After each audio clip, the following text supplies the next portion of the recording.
on a federal lawsuit, right? What does he do for a living? What is his real job? Do y'all know? What does he do? Y'all know? Here, let's ask. Uncle, what does Alicia Khani do for a living? I think he runs a group of companies, my understanding. What kind of company? Probably some retail and transportation and things like that. Do you know what kind of retail? No. No, well, I'm going to tell you. I'm going to educate all of you guys because it's in this lawsuit, right? This is all public, right? This is all public. And I'm going to read you some inserts from this lawsuit, just so y'all understand the man that's running against your favorite constable, all right? One of his businesses is called Vape City. Do y'all know what vapes are? I'm going to show y'all what vapes are. Jewel machine. Right? These are what vapes are.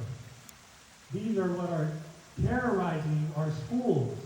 Go talk to the principals at Fort Bend ISD. Go talk to the teachers at Fort Bend ISD. What are they having problems with right now? Vapes. This right here, that's getting in the hands of minors. Where are they buying it from? Where are they buying it from? Right? I can ask one person right here where he thinks they're buying it from. Where do you think they're buying it from? I know you were gonna come to me. So yeah, I mean it's a menace right now, like you said, ISDs everywhere. Not just Vape City, I would say, all the vape stores. All the vape stores. All the vape stores, they're equally contributing. So yeah.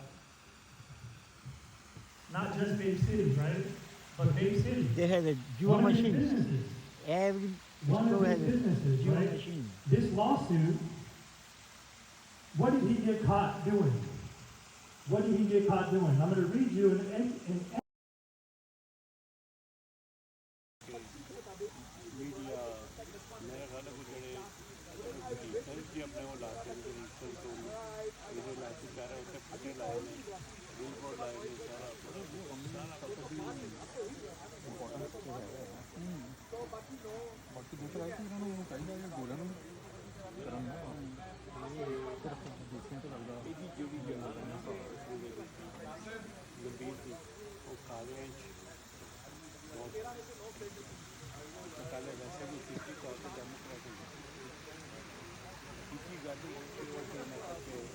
Democrat भी है, तो दूसरी की कहते हैं वो अपना